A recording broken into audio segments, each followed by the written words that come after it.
It doesn't work to give more money to the rich end, as in Reagan, Bush, Obama.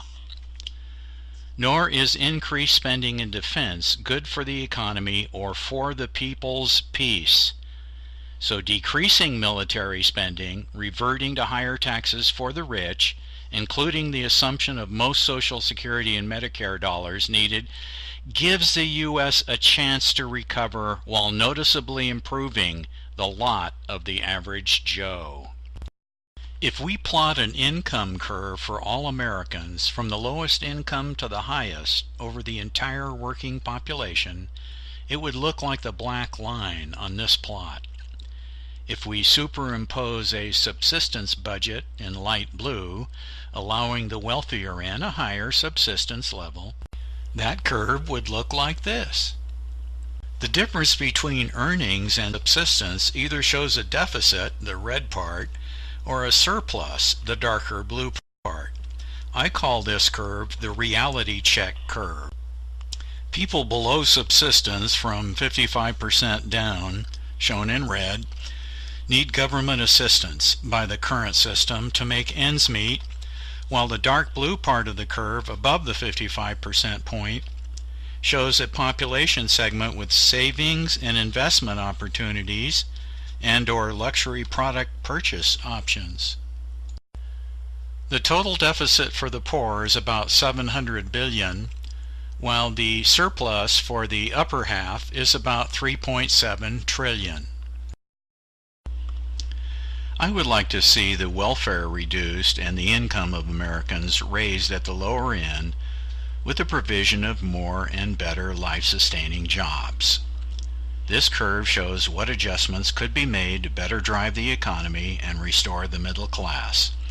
I propose a wage bond that covers the increased wages with participating companies and tracks the increase in productivity and company income attributed to this infusion of labor.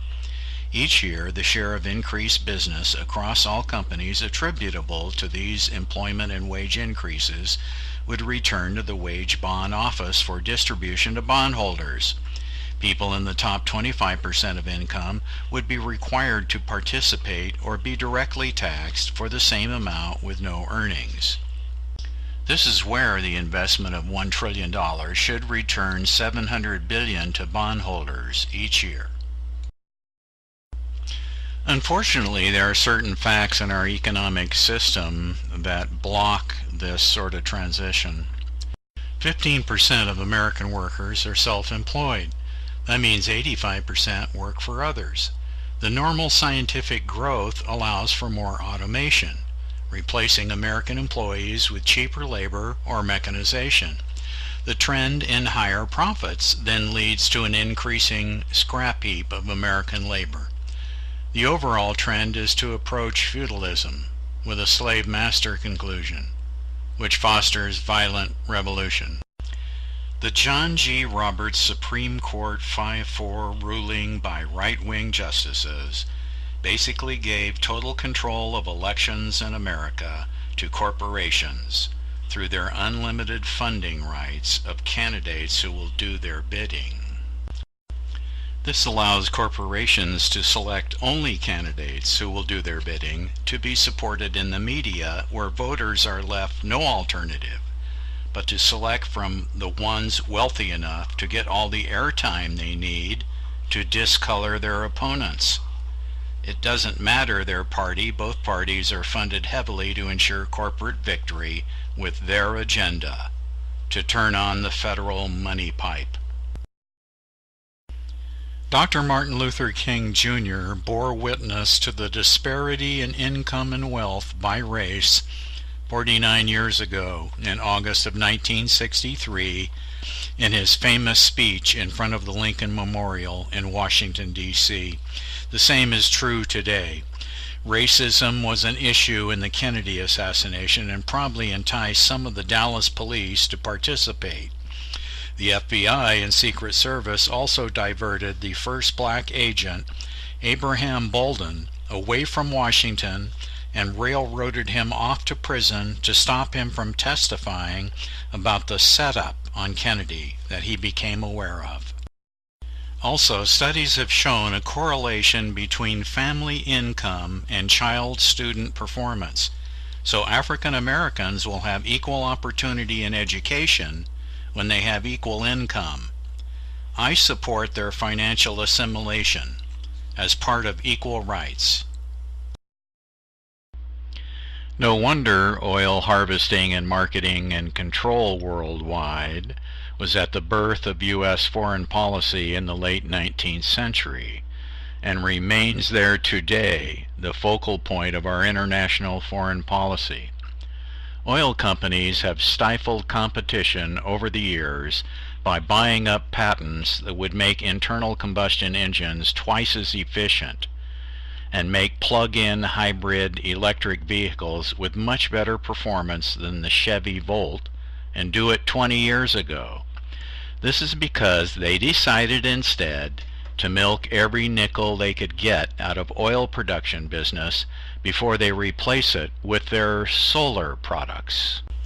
Undoubtedly, they use the threat of reducing or partially shutting down oil production to blackmail governments into letting them play this maximize profit game and to protect them from opponents to their usury. Banks are equally big and equally dangerous to world peace.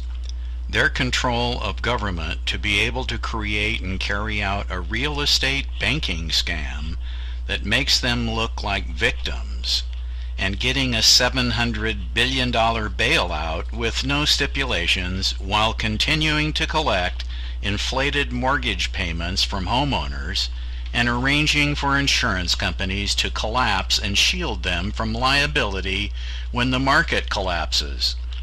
Their push and complicity is witnessed by the bundling of bad notes on the properties in foreclosure to begin with, and to allow runaway appraisals on property.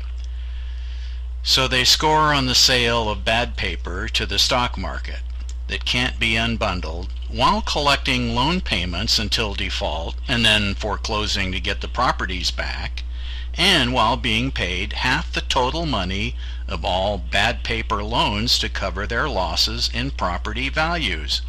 What a scam! A sure deal con job.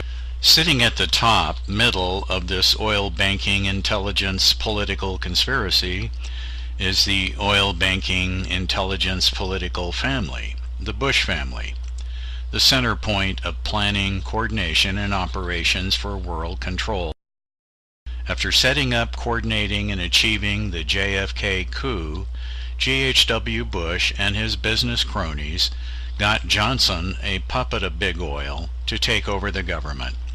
This was passed on to Nixon, a Bush-developed political asset with direct ties to the street gang in Dallas in 1963, to extend the war in Vietnam for oil, banking, and defense contractor profits at the expense of our citizens. Nixon, of course, escaped just in time to be pardoned by an important JFK assassination cover-up figure, his friend Gerald Ford, who became the next puppet. Gerald appointed G.H.W. Bush to head the CIA.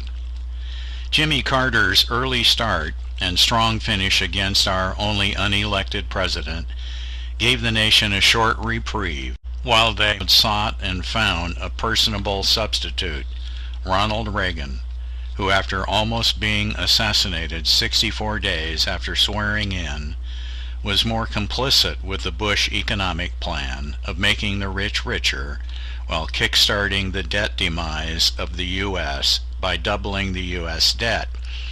Hinckley's brother Scott was scheduled to dine at Neil Bush's house the day after his brother shot Reagan.